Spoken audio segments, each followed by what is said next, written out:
बैलपोळा एका सणाची सुंदर कथा. नमस्कार मित्रांनो, आज आपण महाराष्ट्रातील एका अतिशय सुंदर आणि भावनिक सणाबद्दल जाणून घेणार आहोत. हा सण म्हणजे बैलपोळा, ज्याला अनेक ठिकाणी बेंदूर असंही म्हणतात. ही फक्त एका सणाची माहिती नाही, तर माणूस आणि मुक्या प्राण्यांमधील प्रेम, कृतज्ञता आणि नात्याची कथा आहे. खूप वर्षांपूर्वी महाराष्ट्रातील एका छोट्याशा गावात वसंतराव नावाचा एक कष्टाळू शेतकरी राहत होता. त्याच्याकडे 2 बैले होती, काळू आणि पांडू. हे दोघे बैले त्याच्या घरातील सदस्यांसारखेच होते. सकाळी सूर्य उगवण्याच्या आधी वसंतराव त्यांना प्रेमाने हात फिरवायचे, चारा घालायचे आणि मग तिघेही शेताकडे निघायचे.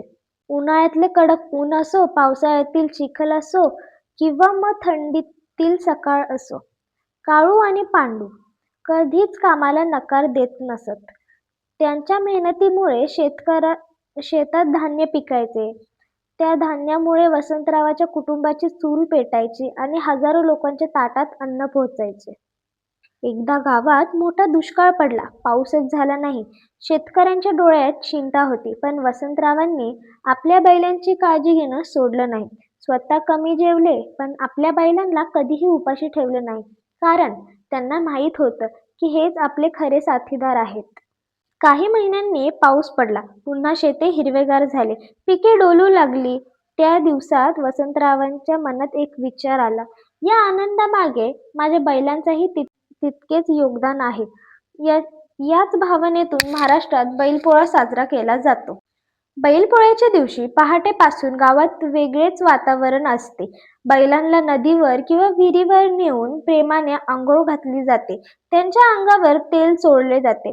शिंगांना लाल, पिवळे, हिरवे असे सुंदर रंग लावले जातात. गळ्यात फुलांचा हार, घुंगरू आणि रंगीत झुली घातल्या जातात.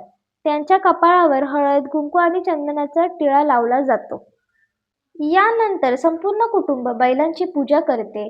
त्यांच्या पायावर पाणी घालतात, आरती करतात आणि त्यांना पुरणपोळी, गूळ, हरभरा, चारा अशा आवडीच्या गोष्टी खाऊ घालतात. त्या दिवशी त्यांना कोणतेही काम करायला लावले जात नाही, कारण हा दिवस त्यांचा विश्रांतीचा आणि सन्मानाचा असतो. या सन्मानामागे एक मोठा संदेश दडलेला आहे. आपण रोज जे अन्न खातो त्या अन्नामागे शेतकऱ्याचीही मेहनत असते. पण त्या शेतकऱ्याच्या मेहनतीमध्ये बैलांचाही मोठा वाटा असतो. म्हणूनच आपल्या संस्कृतीत मुक्या प्राण्यांनाही देवासमान मानले जाते. आज आधुनिक युगात अनेक ठिकाणी ट्रॅक्टर आले आहेत. तरीही बैलपोळ्याचे महत्त्व अजिबात कमी झालेले नाही.